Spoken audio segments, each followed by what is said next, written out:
이 방송은 2019년 10월 17일 순천대학교에서 열린 제주 4.3 여순항쟁 71주년 학술토론회에서 강정구 교수가 제주와 여순항쟁이 민족사적 재조명과 국가폭력의 재인식이란 주제로 강연한 내용입니다. 여러분, 2017년 2년 전 긴장했었죠?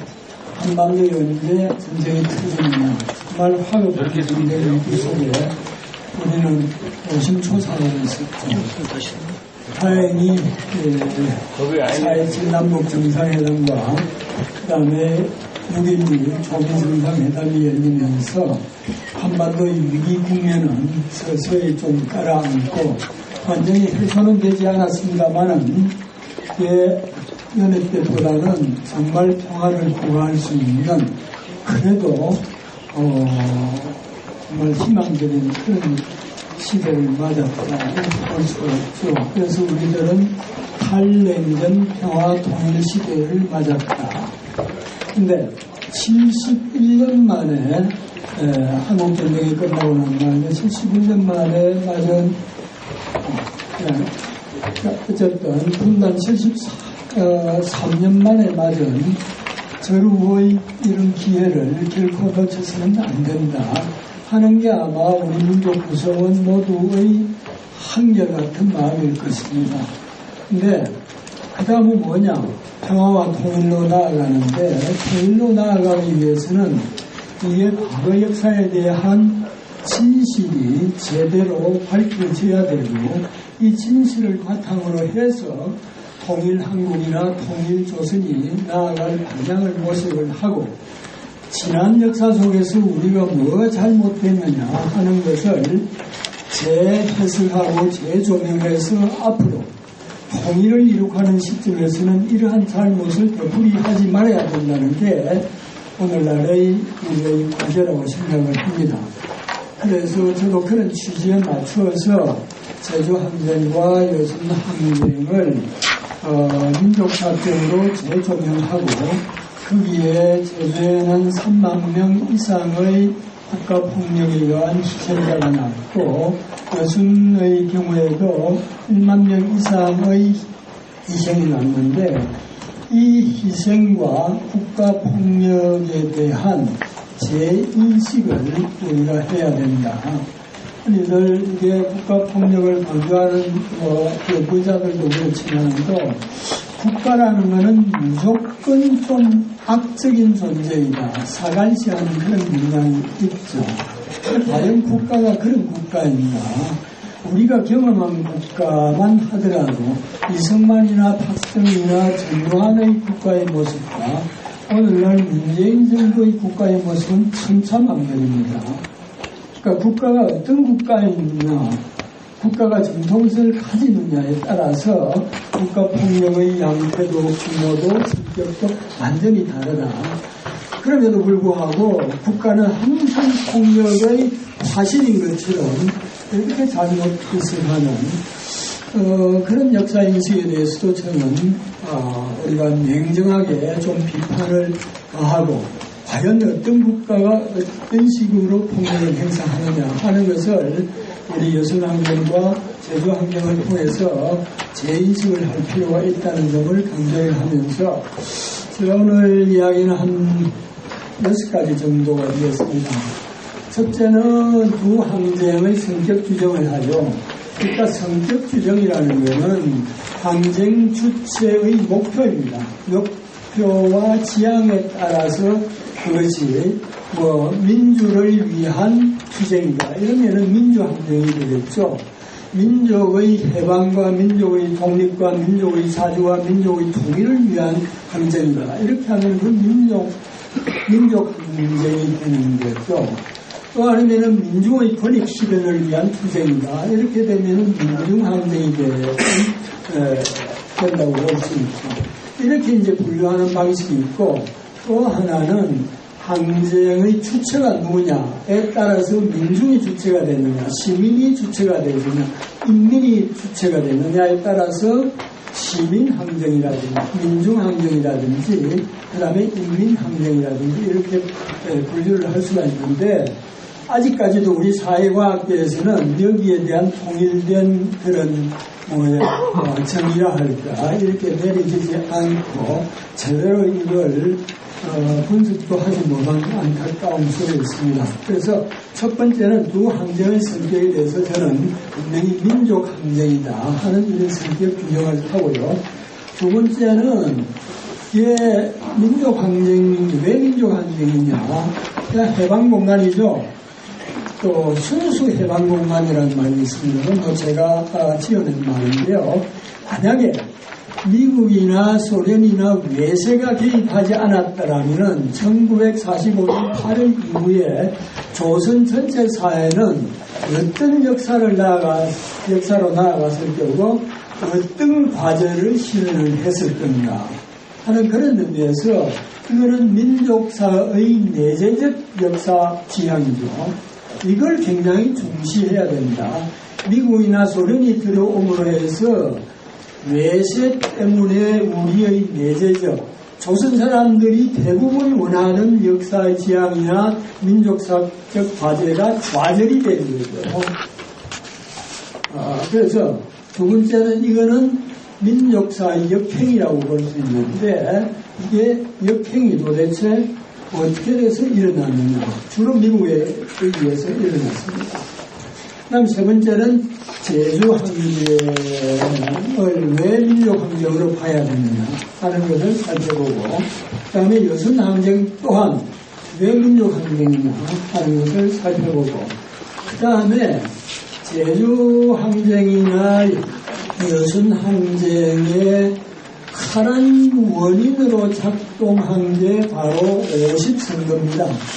50선거. 50선거라는 것은 48년 5월 10일 날 남한만의 단독 정부를 수립하기 위해서 행해진 미국 주도에 의해서 유엔 조선 임시위원단에 의해서 시행된 50선거가 도대체가 정당성을 하나도 못 가진다는 거죠. 여러분들이 알고 계시는 것하고는 천지 차이로 이거는 선거도 아니고 그 선거도 아닌 선거에 의해서 창출된 이승만 정권은 전혀 정당성이 없는 정권이다. 그러니까 어떻게 보면은 대한민국 초기 국가 수립 자체가 엄청난 정통성이 없는 그런 국가이다. 그렇지만은도 이건 꼭 대한민국에 국한된 건 아닙니다. 여러분들 우리 역사가 아니라 중국 역사를 한번 봅시다. 중국 역사에서 한나라 유방이 뭡니까? 이게 산적 투목 아니에요? 명나라 주원장도 마찬가지죠. 바뀌는 거예요. 초기에는 그야말로 사회적으로 지탄받는 이런 세력들이 집권을 하는 거죠. 그래서 초기에는 정통성이 없을는지 몰라도 그 이후에 한나라나 당나라나 명나라나 특히 이제 우리 같은 경우에는 비록 이승만 정권의 초기 국가 정통성은 없었다 하더라도 그 이후 4.19 행정이라든지 그 다음에 5.18 항쟁이라든지 그 다음에 6월 항쟁이라든지 촛불 항쟁이라든지 이런 걸 통해서 민주주의를 발전시킴으로 해서 정통성은 어떤 과정 중에 확보되는 거지 처음에 정통성 문제가 끝까지 가는 건 아니다. 그래서 또 혹시 제가 대한민국 초기 건국 정통성은 사실은 부재한 상태이다. 이렇게 이제 이야기를 함으로 해서 오늘날까지 대한민국 정통성이 없다. 이렇게 또 언론이나 일부 그 우주의자들이 오해를 할까 봐서 미리 분명하게 말씀을 드립니다. 왜 제가 이런 이야기를 굳이 해야 되느냐 하는 거는 좀 쓰라립니다. 자, 그 다음에 국가폭력이죠. 그러니까 50선거 자체가 정당성이 없다 보니까 이승만 정권 자체가 정당성이 없다 보니까 국가폭력에 의존할 수밖에 없습니다. 우리 동양에서는요 왕도 정치와 배도 정치 이렇게 나누죠. 왕도 정치라는 것은 공자나 맹자가 이야기하기에 인과 의에 입각해서 나라를 다스리는 거죠. 인과 의에 의해서 나라를 다스리게 되면은 백성들이 자발적으로 동의를 하는 거죠. 그래서 폭력을 행사할 필요가 없는 거죠. 자발적인 동의를, 국민들의 동의를 받아서 나라를 이끌어 간다면은 굳이 폭력을 통해서 억압하고 죽이고 사륙을 하고 집단 학살하고 이럴 필요가 전혀 없는 거죠. 문제는 정통성이 없을 때, 정당성이 없을 때 전두환이 보십시오. 박정희 보십시오.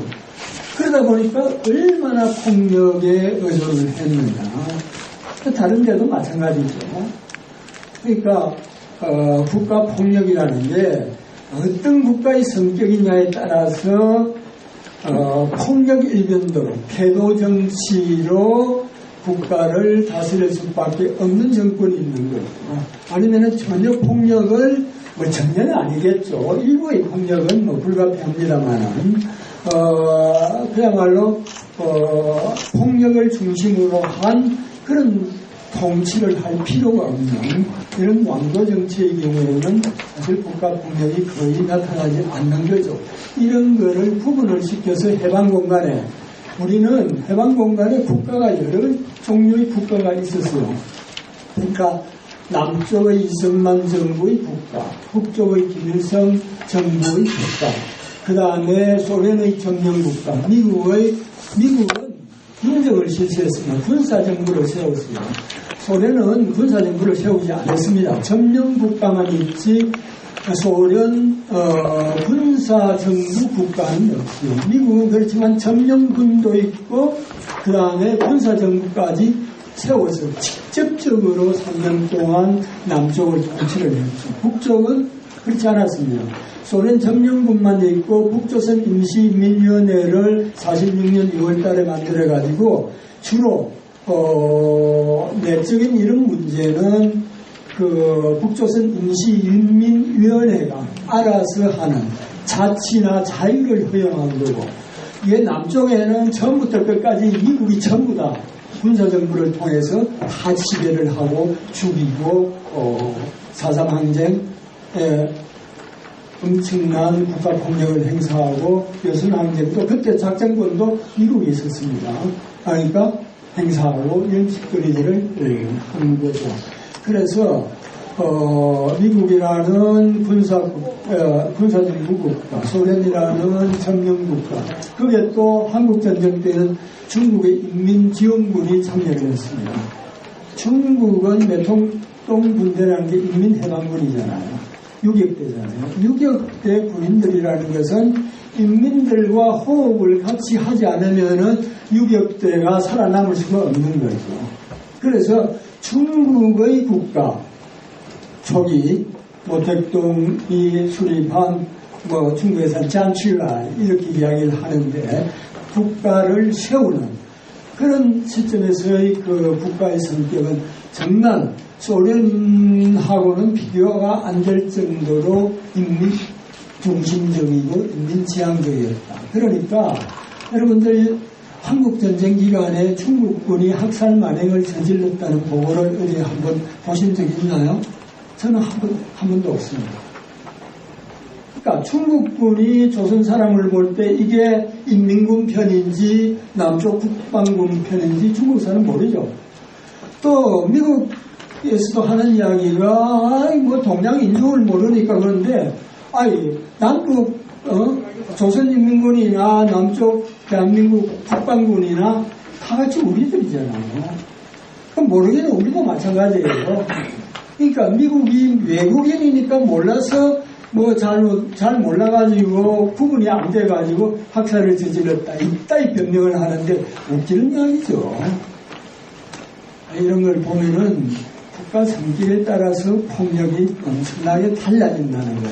제대로 인식을 할 필요가 있고 그저 도매금으로 국가가 이런 일을 다 했다. 남이나 북이나 중국이나 소련이나 미국이나 똑같다. 이건 정말 몰역사적인 그런 인식이다. 여기서 저는 강력히 벗어나야 된다는 것을 오늘 특히 주목하고 강조하고자 합니다. 자, 대충 제 이야기는 끝이 났는데 조금 이제 살을 붙여서 이야기를 하도록 하죠. 첫째, 제가 말씀드린 항쟁, 두 항쟁의 성격 규정을 민족 항쟁이라고 이제 성격 규정을 지었죠. 왜 민족 항쟁이냐? 그러니까 소련이나 미국이 조선의 내정에 개입하지 않았더라면은 조선 사회가 어떤 방향으로 갔을 건가? 그거를 내재적 민족사 행로라고 볼 수가 있죠. 뭐 여러분들이 아시든 모르시든 이해를 하든 못하든 간에 분명한 역사적 사실은 외세가 개입하지 않았더라면 조선 사회는 남과 북을 통틀어서 사회주의로 나아가는 게 거의 예정된 코스였다. 그럼 제가 사회주의가 좋다는 이야기가 아니라 그때 당시의 역사적 흐름이랄까, 사회 구조랄까, 이런 거는 사회주의로 갈 수밖에 없는 객관적, 주체적 요인이 있었고, 그 다음에 이것을 뒷받침하는 역사 자료는 수도 없이 넘치는 거다. 그럼에도 불구하고 이런 이야기를 이제까지는 제대로 못해왔던 게 우리의 역사이다. 근데 남과 북이 하나 되는 통일시대를 맞아가지고 지금까지도 이런 이야기를 못하면은 과연 남과 북이 민족의 진정한 화해나 화합을 할 수 있느냐? 아니라는 거죠. 우리가 잘못된 것은 잘못됐다고 인정을 하고 다시는 이런 잘못을 되풀이하지 않겠다고 다짐을 하고 그런 역사로 끌고 나가야 되고, 북도 마찬가지죠. 북이 초기에 뭐 친일파 청산이라든지 토지개혁이라든지 남쪽과는 비교가 안 될 정도로 인민의 또는 민족사의 요구를 민족사적 과제를 구현을 하고 실현을 했어요. 처음에 굉장히 좋았죠. 남쪽은 처음에 굉장히 엉망이었죠. 그러니까 처음이 좋다고 해서 지금까지도 북쪽이 다 좋으냐? 여러분들 그건 아니잖아요. 북쪽도 좋은 점도 있지만 또 자주성이라든지 뭐 이런 거는 굉장히 좋은 점도 있지만 또 권력의 집중성이라든지 이런 점은 또 이건 과연 우리가 수용할 수 없는 거잖아요. 이런 점이 있죠. 남쪽은 뭐냐? 제가 그걸 이제 북쪽은 발생적 결정론이라고 그러는데 여기서 논의를 안 했습니다만은 제가 종종 그런 이야기를 합니다. 남쪽에는 몰역사적 결과론이다. 그러니까 지금이 좋으니까 지금이 좋은지 안 좋은지는 여러분들이 판단하시기 나름입니다만 남과 북을 비교했을 때 지금이 그래도 북보다는 좋으니까 옛날도 좋았다. 이런 식으로 역사를 왜곡하고 엉뚱하게 정당화시키는 이런 잘못을 절대 해서는 안 된다는 거죠. 옛날에 잘 못했다. 그렇지만 지금은 괜찮다. 그러니까 옛날에 잘 못한 것을 우리는 정말 반성하고 회개하고 앞으로 이런 일들은 해서는 안 되겠다는 다짐과 각오로 앞으로 우리 역사를 이끌어 나가야 됩니다. 북은 처음은 좋았다. 정말 남쪽보다도 여러 가지 측면에서 정통성이 있고 뛰어났죠. 그렇지만 지금까지도 그렇게 볼 수 있느냐? 뭐 그렇게 볼 수 있는 점은 하나는 분명하죠. 자주성이라니까. 또 다른 측면은 우리가 74~5년 동안 세계에서 최강인 미국하고 끝까지 맞짱 뜬 나라가 세계 역사에서 있습니까? 그런 점은 북쪽이 뛰어나다고 볼 수 있죠. 그렇지만도 아까 이야기했지만은 권력 집중성이라는 왜 3대까지 이렇게 해야 됩니다. 세습 이야기가 나오니까 남쪽도 세습은 이게 특히 교회 목사들 세습 왕국인 것 같고, 그 다음에 재벌들 세습 왕국 아니에요? 그 다음에 일본 여러분들 일본 한번 보세요. 아무것도 모르면서 일본을 그저 예찬하는 사람들 보면은 이게 친일파가 따로 없어요. 일본에 이름 있는 정치인들 보여요. 요번에도 이 아베 다음에 물망에 오른 게 고이점이라는 거잖아요. 그 고이점이 수상의 아들이에요. 고이점이가 전에 수상이 갑자기 그만두더라고요. 왜 그만두냐 했더니만은 다음 선거에서 지 아들을 그 자리에 앉히기 위해서 그런 거예요. 요번에 처음으로 국회의원이 됐는데 이걸 또 내각의 환경부 장관에 앉혀가지고 이 일본 언론들이나 일본 정치계에서는 다음 수상이다. 이거 완전히 일본은 세습입니다. 아베도 세습이고 다나카도 세습이고 후쿠시마도 세습이고 우리 하토야마 아주 괜찮은 그 양반도 세습이에요. 세습이라는 게 북만 있는 게 아닙니다. 미국에는 98세 된 사원의원이 얼마 전에 죽었지만 한 몇 년 전에 죽었지만 도대체가 98살까지 사원의원 사우스캐롤라이나인가 그런 세 사람이 있어요. 다시 본론으로 들어가서 그러니까 해방 공간에 이런 거는 사회주의 지향성이라는 것은 그때 여기 자료에 다 나옵니다. 그 여론조사를 해보니까 70%가 사회주의를 원했어요. 7%가 공산주의를 원했어요. 자본주의를 원하는 것은 14%밖에 안 됐습니다.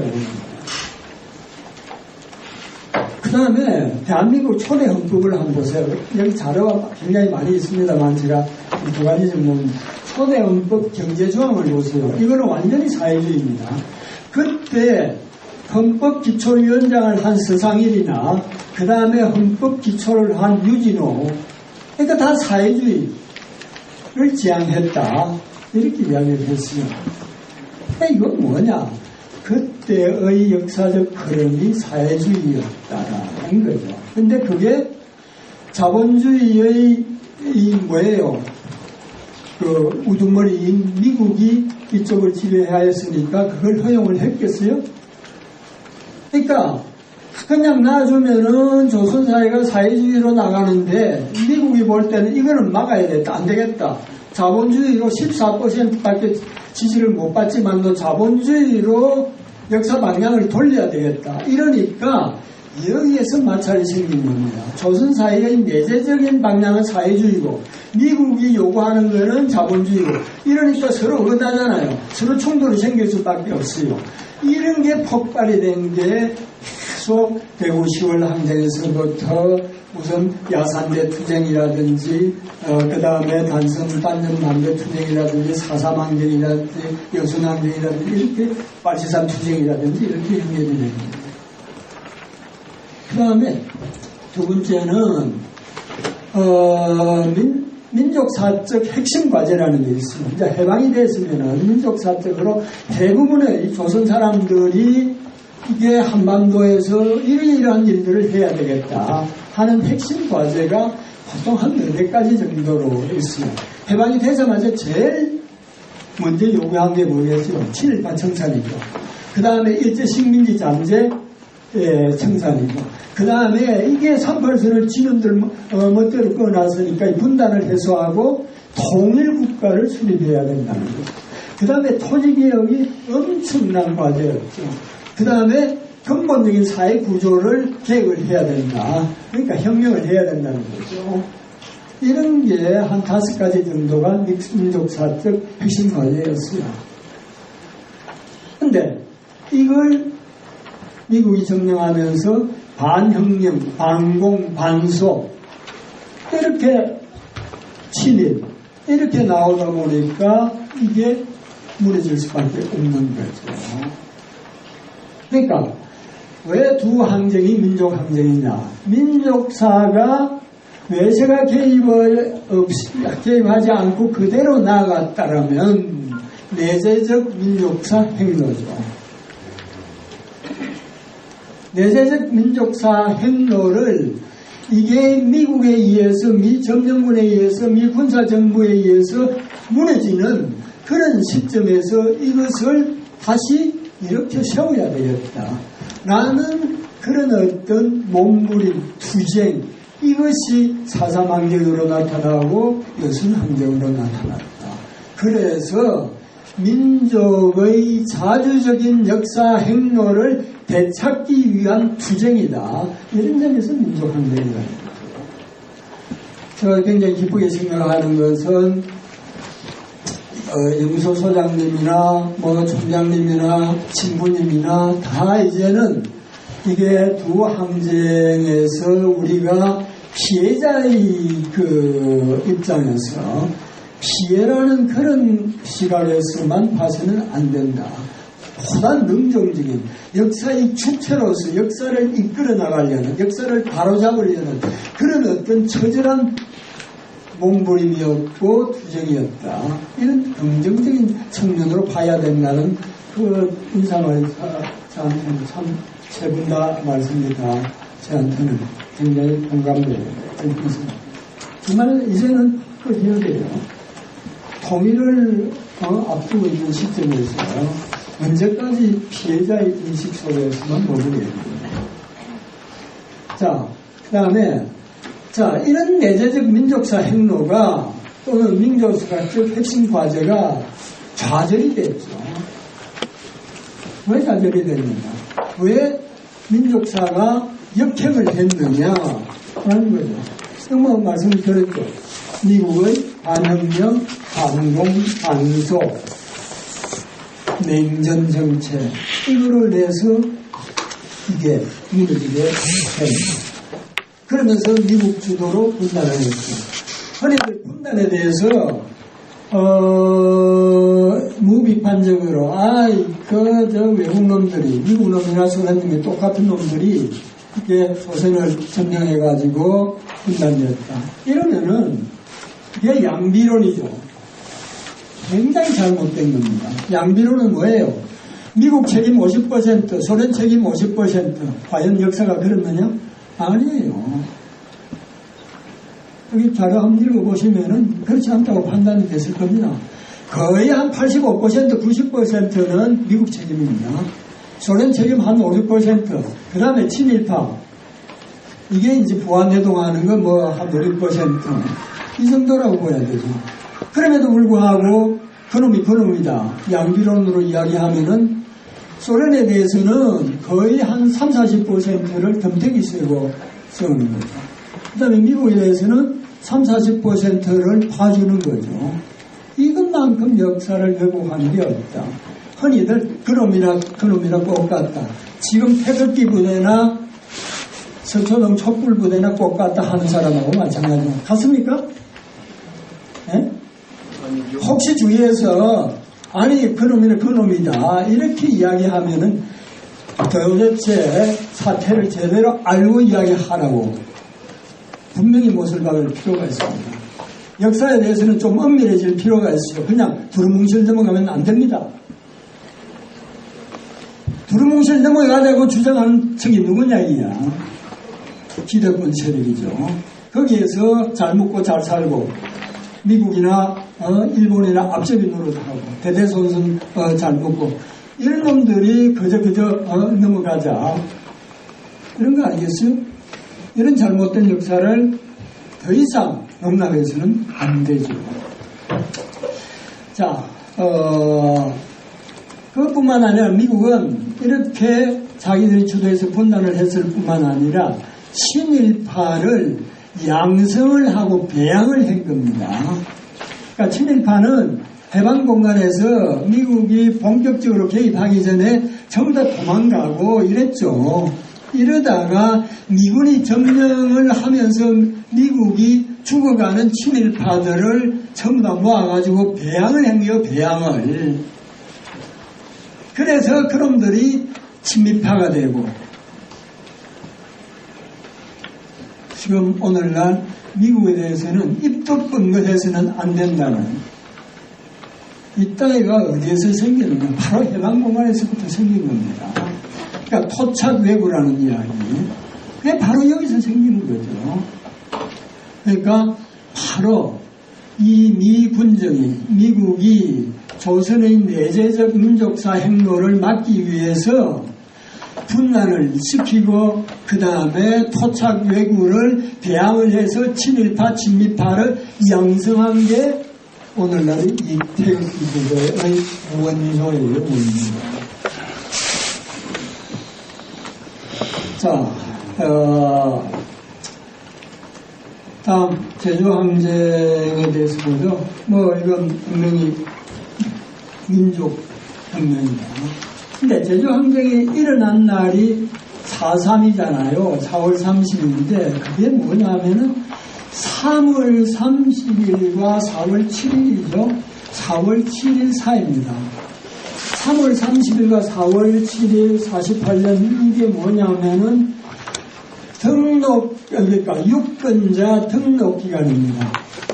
그래서 이게 무슨 말인지 잘 모르시겠죠. 오늘날 우리 선거할 때 어떻게 합니까? 유권자는 이게 그날 투표하는 날 가서 투표장에서 무조건 투표하면 되잖아요. 그런데 지금 미국 선거 그렇습니까? 미국 선거 잘 모르시죠? 등록제입니다. 내가 유권자 자격은 있지만은도 내가 이번에 선거에 투표하겠다 등록을 해야만 유권자가 됩니다. 좀 웃기는 거잖아요. 미국 민주주의 무슨 놈의 민주주의입니까? 왜 등록제를 실시했겠어요? 등록을 하려면 글자 알아야 되잖아요. 등록을 하려면 도시로 나와야 되잖아요. 신청을 해야 되잖아요. 그런데 글자 모르는 사람, 이민자, 그 다음에 옛날에 아프리카에서 건너온 흑인 미국인입니다. 이 사람들 글자 모르잖아요. 그 다음에 노동자들. 차도 없는데 어떻게 도시로 나가서 등록을 합니까? 글자도 모르는데 어떻게 등록을 합니까? 이민자들.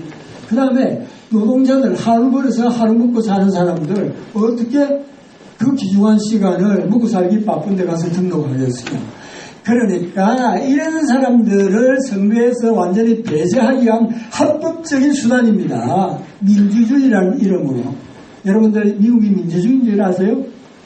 민주주의라는 게 뭡니까? 인민이 주체가 되고 통제력을 행사해야 되는데 미국의 나라? 그런 게 있습니까? 웃기는 이야기죠. 미국의 민주주의. 또 이게 요즘 보면은 이게 문재인 정부가 전체주의다 이따 이야기하는 놈들 말이죠. 도대체가 한국 정부가 한국이 민주주의 순위에서 일본이나 미국을 앞서고 있는 걸 어떻게 해석을 할까요? 이런데도 불구하고 전체주의라고 이야기할 수 있나요? 그러니까 얼마나 이게 태극기 부대나 이런 것들이 사실을 왜곡을 하고 역사를 왜곡을 하고 있느냐.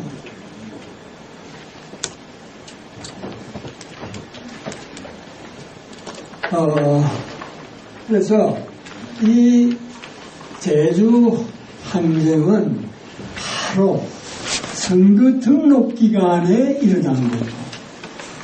50선거라는 건 분단선거입니다. 선거만 치러지면 분단 고쳐가 된다. 이걸 막아야 되는 게 민족사의 절대적인 과제였죠. 바로 그 등록 기간에 항쟁이 발생했다는 것. 그것만으로도 그게 민족 항쟁이라는 게 그대로 드러납니다. 물론 거기에서 제주 항쟁의 지도부가 추구한 목표라든지 지향이라든지 이런 게 내재적 민족사 행로라든지 좌절된 민족사적 핵심 과제를 구현하겠다든지 이런 게 그대로 나타납니다. 와 마찬가지로 예순항쟁도 마찬가지입니다. 그러니까 예순항쟁은 이미 50선거가 실시가 되고 대한민국과 조선민주주의인민공화국이 설립되고 난 다음이죠. 그런데 남쪽의 이승만 정부 이거는 민족사의 예외적 행로를 역행을 한 거다. 민족사적 핵심 과제를 역행을 한 거다.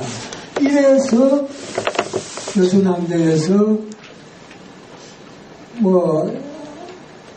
연구자들이 이제까지 주목을 안 했습니다만은 여순인민위원회가 일주일 이상 여순지역을 통치를 했다. 그때 통치 내역을 보면은 바로 해방공간의 민족사적 내재적 행동, 민족사적 핵심 과제 구현 이런 걸 그대로 실현하려는 그런 어떤 전략이나 정책을 펼쳤다는 게 그대로 드러납니다. 5.18 때 광주가 해방구였듯이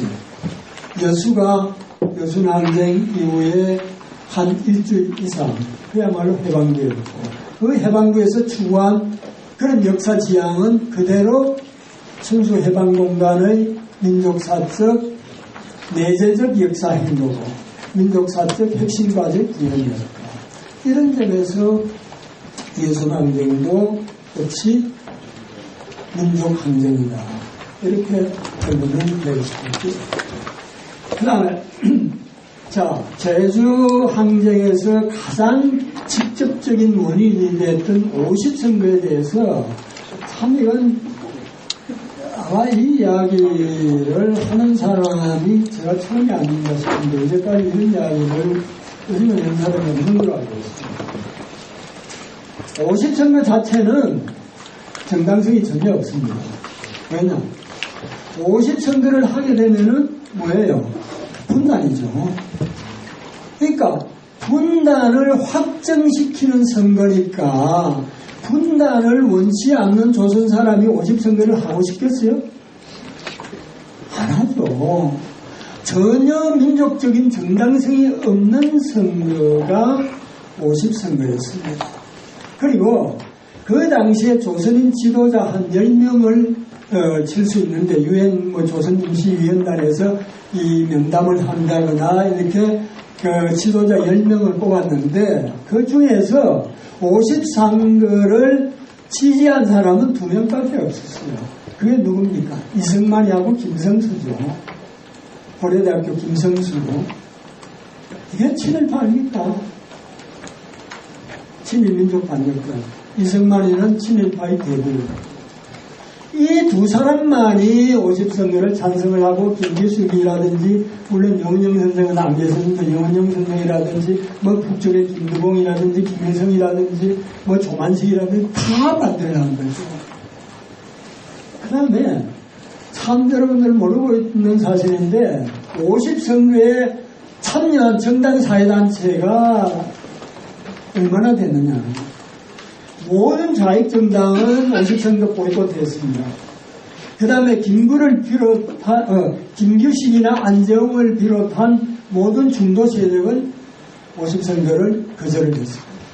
그 다음에 거부 또는 우익인 김구조차도 한독당도 50선거를 거절을 했습니다.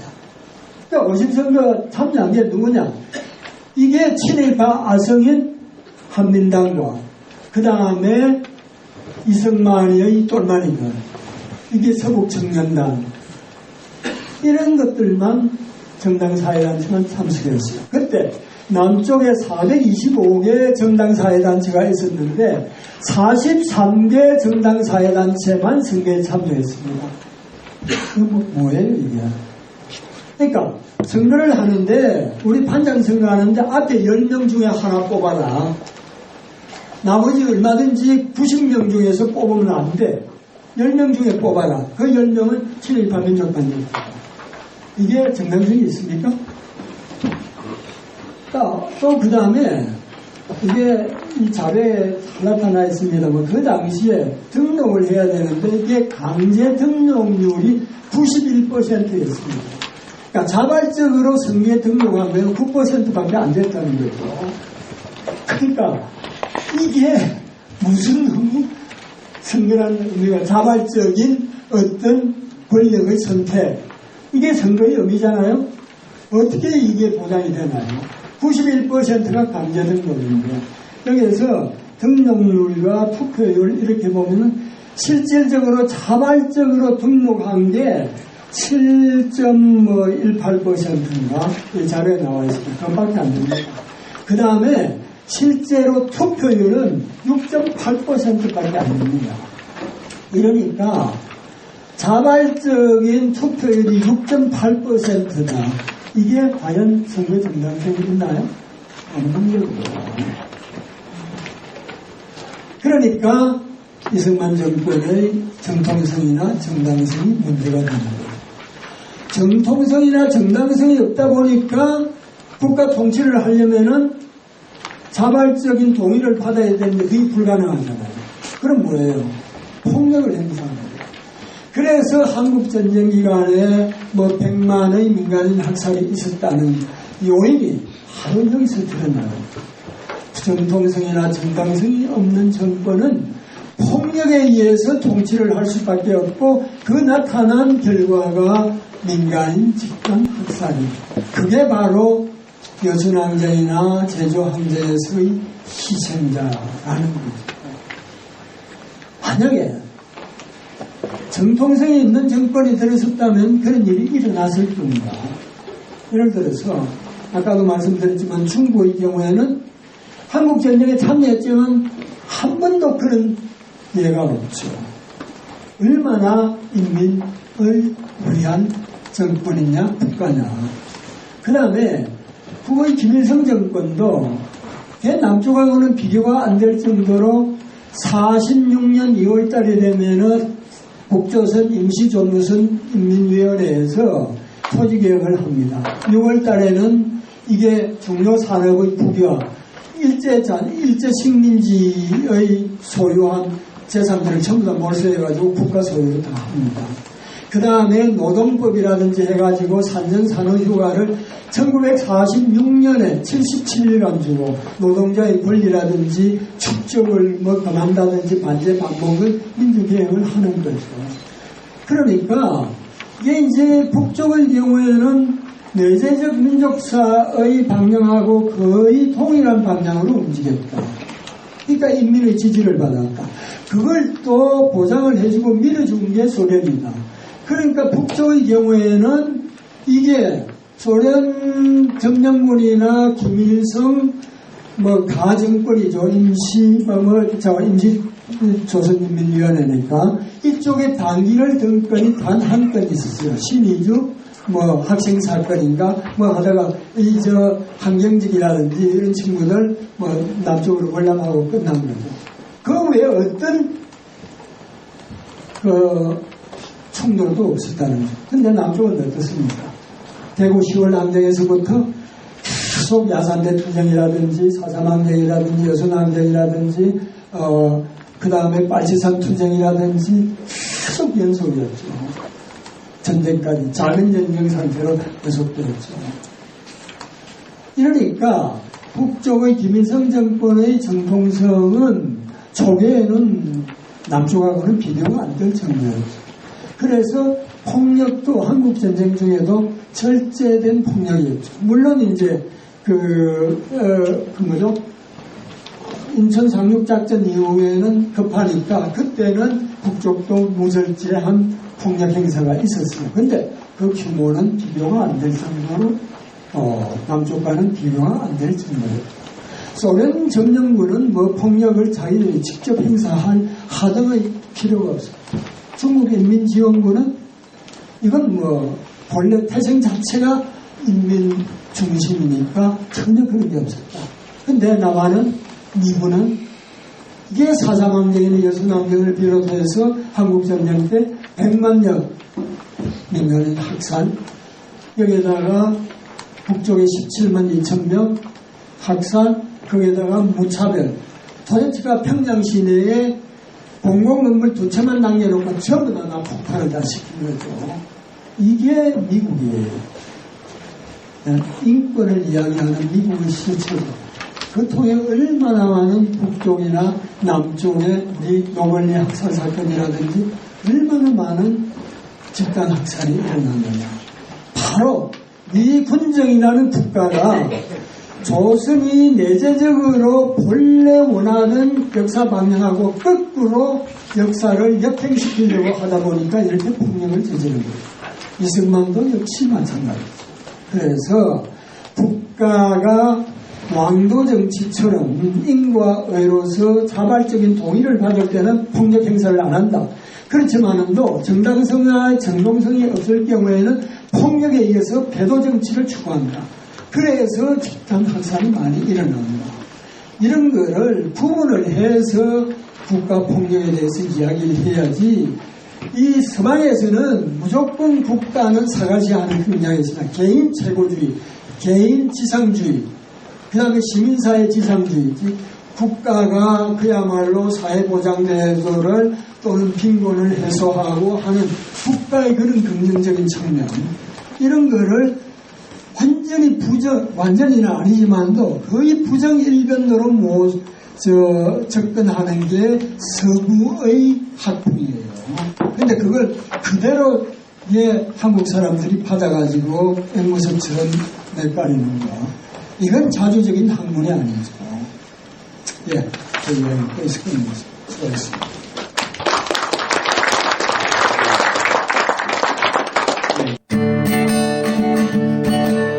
팔팔하게 달려요 88 대리운전 061-681-8888 1,000원씩 기부하는 대리운전 88 대리운전 061-681-8888 팔팔하게 달려요 88 대리운전 061-681-8888